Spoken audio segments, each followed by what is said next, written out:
पूरे साल हम शादी करेंगे लेकिन मुहर्रम के महीने में शादी नहीं करेंगे। क्यों? मुहर्रम का महीना मातम का महीना का, मुहर्रम के महीने में शादी कर दी अपने बेटे या बेटी की तो घर में मातम ही मातम रहेगा। जबकि सबसे अच्छा महीना और बाबरकत महीना है वो खैर बरकत के एतबार से देखा जाए रमजान का महीना छोड़िए, लेकिन इस्लाम का पहला महीना और सारे अच्छे काम उसी महीने में हुए हैं। जमीन आसमान की तखलीक और ये वो अल्लाह ताला ने मूसा अलैहि सलाम को फिरौन के जुल्म से निजात दी थी तो मुहर्रम के महीने में ये तमाम चीजें हुई। लेकिन आदमी इस महीने के बारे में क्या सोचता? नहीं, मुहर्रम के महीने में हम शादी नहीं करेंगे। ये है बदशगुनी। बगैर हिसाब किताब के जन्नत में चले जाएंगे 70,000 लोग। कौन होंगे? जो बदशगुनी नहीं लेते होंगे। हाजी साहब हज करने जा रहे थे, रास्ते से वापस लौट आए। बीवी ने पूछा क्या हुआ? बिल्ली रास्ते से गुजर गई, हज नहीं होगा, लौट। यह है बदशगुनी। अरब के लोग जब कोई कारोबार करते थे, कोई बिजनेस करना चाहते थे तो एक चिड़िया पकड़ के उड़ाते थे। ऐसे चिड़िया पकड़ी और ऐसे छोड़ दिया। अगर वो दाहिनी तरफ गई, राइट साइड गई तो कहते थे हमारा काम बन जाएगा, अच्छा बिजनेस होगा, कारोबार अच्छा होगा। और अगर वो बाएं तरफ भागी तो वो काम नहीं करते थे। नहीं नहीं नहीं नहीं, चिड़िया उल्टी तरफ बाएं तरफ गई है, अब तो हमारा कारोबार फेल हो गया, नहीं नहीं हम नहीं करेंगे बिजनेस। इस चिड़िया ने बता दिया कि हमें नुकसान है। यह है बदशगुनी। यह है बदशगुनी। अपने छोटे से बच्चे को खेल रहा है, काला धागा लेकर उसकी कमर पे बांध दिया। ये काला धागा उसको बचाएगा नजर बद से। ये है बदशगुनी। ये माएं जो अपने छोटे छोटे बच्चों को जो नहला धुलाने के बाद एक काले रंग का काजल का टीका लेती हैं और अपने बच्चे के सर पे या गाल पे कहीं लगा देती हैं, काले रंग का ये इससे क्या होगा? नजर नहीं लगेगी। ये है बदशगुनी। माफ कीजिएगा, सिर्फ इतना सा काला टीका लगा देने से तुम ये समझती हो कि मेरे बच्चे पे नजर नहीं लगेगी? अरे इतना सा काला टीका क्या, पूरा चेहरा भी अगर तू काला कर देगी तब भी ये काला रंग उसका कुछ नहीं कर सकता है। अपने बच्चे को नजर बद से बचाना है तो सिर्फ ये दुआ पढ़ो, अल्हम्दुलिल्लाहि रब्बिल आलमीन से वलज़ालिन आमीन, और उसके बाद में कुल औज़ु बिरब्बिल फलक और कुल औज़ु बिरब्बिन नास ये पढ़कर अपने बच्चों पर दम करो 3 मरतबा सुबह और 3 मरतबा शाम। आपके बच्चे पर नजर नहीं लगेगी। ये काले टीके बंद करो इस अकीदे के साथ कि काला टीका लगा देने से बच्चे पर नजर नहीं लगेगी। गलत। 3 बार सूरह फातिहा पढ़ो, 3 बार कुल औज़ु बिरब्बिल फलक पढ़ो, 3 बार कुल औज़ु बिरब्बिन नास पढ़ो और अपने बच्चों पर दम करो।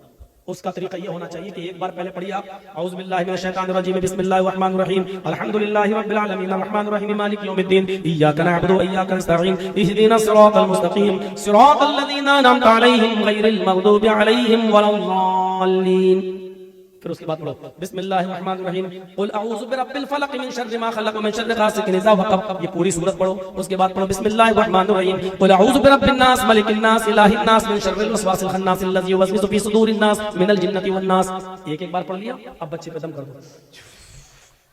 इसके बाद फिर पढ़ो ऐसे ही, फिर पढ़ो ऐसे ही, ऐसे 3 बार पढ़ के आप सुबह दम कर दो फजर की नमाज के बाद और शाम को दम कर दो इशा की नमाज के बाद। मौका लगे तो दोपहर में भी दम कर दो ज़ोहर की नमाज में। लेकिन ये सब करने के लिए अम्मा को उठना पड़ेगा सुबह फजर में, नमाज पढ़ने के बाद दम करने के लिए। अब इन झमेलों से बचने के लिए कुछ कठमुल्लाओं ने कह दिया है काला टीका लगा देना जल्दी। सच बता रहे, यही कठमुल्ला उल्टी छुरी से काटे जाने वाले हैं। काले अगर काली चीज से नजर रुकने वाली होती तो हिंदू भाई तो इतने इतने बड़े वो काली दुर्गा माँ का कितना बड़ा वो लगा लेते हैं अपने घरों में, जबान निकाली हुई है। अब देखिए इसका मतलब उनके घर में तो नजर नहीं लगेगी, पूरा इतना बड़ा रख लेते हैं, दरवाजे में लगा लेते हैं, जबान बाहर निकली हुई है। क्या कहेंगे आप उसको? यह है बदशगुनी। कितने बच्चों को देखो नंगे घूमते हो, काला काला बंधा हुआ, सब क्या गंडा बांध दिया है। फला मौलाना साहब ने पढ़ के दिया। अरे मौलाना साहब तो खुद ही बांध ले अपने कमर पे। न इन गंडों से कुछ होना है, न इस टीके से कुछ होना है। अल्लज़ीना हुम ला यततय्यरून, जो बदशगुनी नहीं लेते होंगे, बगैर हिसाब किताब के जन्नत में चले जाएंगे 70,000 लोग। कौन होंगे? जो बदशगुनी नहीं लेते होंगे। वला यक्तऊन, जो अपने जिस्म को दगवाते नहीं होंगे। दगवाना समझते ना? जानवर को दागा जाता है ताकि उसको पहचान लिया जाए खेत में किसका जानवर है। इसी तरीके से यहां पर वो चलवाना, हाथ में कुछ टेटू बनवाना, मशीन चलवाना, नाम लिखवाना या कोई टेटू बनवाना ताकि वो निशान बना रहे, इसको कहते हैं दगवाना। जो साबुन से फिर मिटता नहीं है, उसका निशान बाकी रहता है। जब तक आप ऑपरेशन नहीं कराएंगे, जब तक वो मिटेगा नहीं। जितने लोगों ने अपने जिस्म को दगवाया है, पहली फुर्सत में ऑपरेशन करके इसको मिटवा दीजिए। अगर इस हाल में मर गए तो अल्लाह की कसम तुम्हारी बख्शिश नहीं होगी। जिसके जिस्म को दागा गया हो और उसने अपने जिस्म पर दगवाया हो, ऐसा आदमी अगर मर जाए तो इसकी जनाजे की नमाज पढ़ना जायज नहीं है और इसको मुसलमानों के कब्रिस्तान में दफन करना भी जायज नहीं। लिखे बैठे हैं अपनी अपनी माशूकाओं के नाम, लड़के और लड़कियां लिख बैठी हैं अपने महबूबों के नाम। कभी यहां लिख लिया, कभी यहां दगवा लिया। साहब देख, कुछ लोग तेजाब से भी लिख देते हैं, कुछ लोग छुरी से लिखते हैं काट के। ये सब दगवाने के हुक्म में शामिल है। दगवाने। शेख सालेह अल उसैमीन का फतवा है कि अगर किसी आदमी का मौत इस हाल में होती है कि उसके जिस्म पर टैटू बंधा हुआ है, दाग दागा हुआ है, तो इस शख्स की न तो नमाज जनाजा पढ़ी जाएगी और न मुसलमानों के कब्रिस्तान में उसको दफन किया जाएगा। करने को तो कुछ भी करना। तो बगैर हिसाब और किताब के जो जन्नत में जाएंगे, उनमें जो अपने जिस्म को दगवाते नहीं होंगे। मदरसे के बच्चों, तुम लोग बार बार उठ रहे हो, जाओ यहां से, चलो।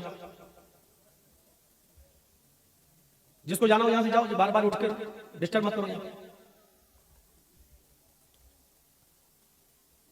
अल्लज़ीना हुम ला यततय्यरून वला यक्तऊन, और जो अपने जिस्म को दगवाते नहीं होंगे। और तीसरी चीज सुन लीजिए, जो बगैर हिसाब किताब के जो लोग जन्नत में जाएंगे, उनमें तीसरी चीज क्या है? सही बुखारी की हदीस, अल्लाह के नबी फरमाते हैं वला यस्तरकून, जो झाड़ फूंक नहीं करते।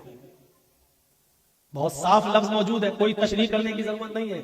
जो झाड़ फूंक नहीं कराते होंगे। मौलाना साहब बुखार आ गया, फूंक दो। अब मौलाना जल्दी साहब बैठो, बैठ पढ़ रहे, दम करना। एक बात याद रखिएगा, दम करना जायज है। मसला याद रखिएगा, किसी बीमार आदमी पर सूरह फातिहा पढ़ना, मुअव्वज़तैन पढ़कर दम करना, अल्लाहुम्मा शफी अंत शाफी ला शिफा इल्ला शिफाउका शिफाअन ला युगादिरु सकमन, ये दुआ पढ़कर दम करना जायज है। आप इसको नाजायज नहीं कह सकते। कुरान की आयतें पढ़कर, सही हदीसें पढ़कर, जो आयात शिफा और आयात दुआ है, उसको पढ़कर दम करना जायज है। लेकिन अगर कोई बीमार आदमी ये भी ना कराए और अल्लाह पर भरोसा करके छोड़ दे कि नहीं उसी ने बीमार किया है, वही हमें ठीक करेगा, अगर उसकी मर्जी होगी, तो हम क्यों जाएं किसी मुल्ला मौलवी के पास झाड़ फूंक कराने? अगर वो अल्लाह पर तवक्कुल करके छोड़ देता है तो ये और ज्यादा बेहतर है।